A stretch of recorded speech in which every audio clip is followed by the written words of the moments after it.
तर चला, आज मी बनवलेले आहेत धपाटे कद्दूचे. तर तुम्हाला पण बनवायचे आहेत का? तर चला, कशी आहे रेसिपी याची बघूया. श्री शिवाय नमस्तुभ्यं मैत्रिणींनो, मी अंजली कुंभार माझ्या युट्यूब चॅनल मध्ये तुमचं स्वागत करते. तर आज मी बनवणार आहे कद्दूचे धपाटे. तर त्यासाठी मी साहित्य सांगते. मी इथं 4 मोठे मोठे कांदे कापून घेतलेले आहेत, भरपूर अशी कोथिंबीर घेतलेली आहे, हिरव्या मिरच्या, 10-15 लसणाच्या पाकळ्या, चवीपुरतं मीठ, ओवा आणि जिरे. तर मी आता हा कद्दू खिसून घेते. तर मी याला 2 भागामध्ये कट करून खिसून घेणार आहे, या खिसणीने, या पद्धतीने.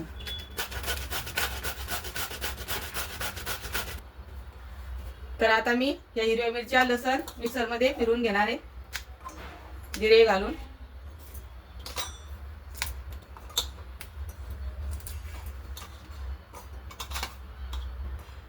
मीठ, मिरच्या आणि लसण, जिरे घालून मी मिक्सरला वाटण करून घेते. तर इथे मी घेतलेलं आहे ज्वारीचं पीठ. मी ज्वारीच्या पिठाचे धपाटे बनवणार आहे. तर मी इथे घेतलेलं आहे साधारण या वाटीने 5 ते 6 वाटी ज्वारीचं पीठ. आपण ज्वारीच्या पिठाची धपाटे बनवतोय. त्याच्यामध्ये एक अर्धी वाटी बेसन पीठ आणि अर्धी वाटी गव्हाचं पीठ, हे प्रमाण बरोबर आहे. आता आपण याच्यामध्ये कोथिंबीर भरपूर घालायची, कांदा,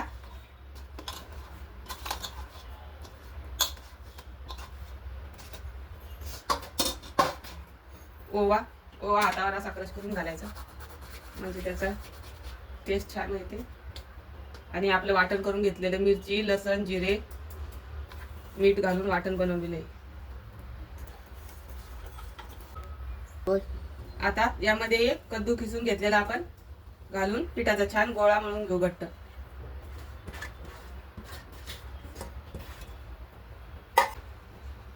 दोन चम्मच हळद घालून घेते मी याच्यामध्ये.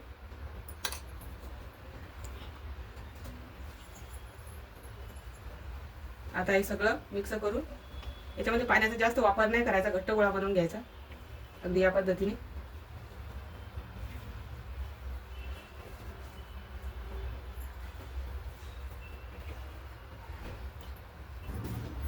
तर बघू शकता माझा पिठाचा गोळा तयार करून झालेला आहे. या पद्धतीने घट्ट मळून घ्यायचं पीठ. नंतर आपल्याला धपाटे थापताना पाण्याचा हात लावून थापावे लागतात. तर आपण हे 10 मिनिटं पीठ असंच ठेवू. तुम्ही याला कद्दू पण बोलू शकतात, आपण याला कद्दू पण बोलतो, कोणी दुधी बोलतोय.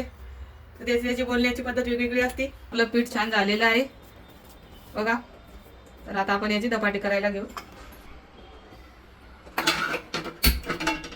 गॅसवर तवा ठेवलेला आहे आणि रुमाल घेतलेला आहे धपाटे तापण्यासाठी. या पद्धतीने तो पाण्यामध्ये भिजून कोलपाटवर टाकून घ्यायचा.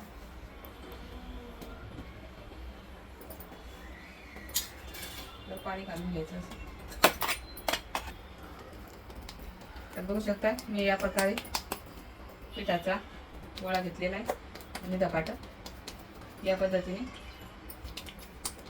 धपाटा थापून घेणार आहे. तर बघू शकता माझं हे धपाटा थापून झालेलं आहे. असं पाण्याचा हात लावूनच मी मोठं केलेलं आहे. त्याच्यामध्ये एक असं टाकायचं. तवा पण गरम झालेला आहे. आता तव्यावर आपण थोडंसं चमचने तेल सोडू.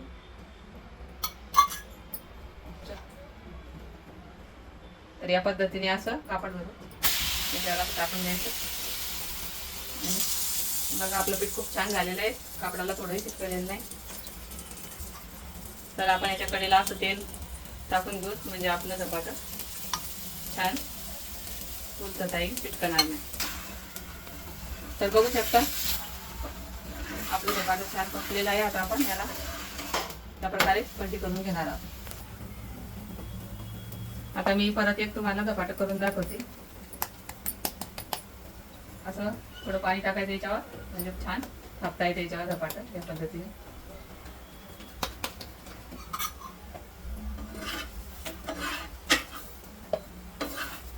तर आता आपण या साईडने भाजून घेऊ.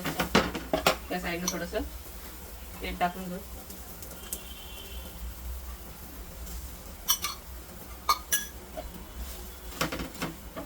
छान छान खरपूस होईपर्यंत धपाटा भाजून घ्यायचं. तर बघू शकता माझं हे पण धपाटा तापून झालेला आहे. या पद्धतीने मी तापून घेतलेला आहे. तर बघू शकता आपलं धपाटा छान भाजलेलं आहे. आता आपण याला काढून घेऊ. दुसरे धपाटे मी त्या पद्धतीनेच भाजून घेणार आहे. असं कापड होतं का याच्यावर टाकून घ्यायचं.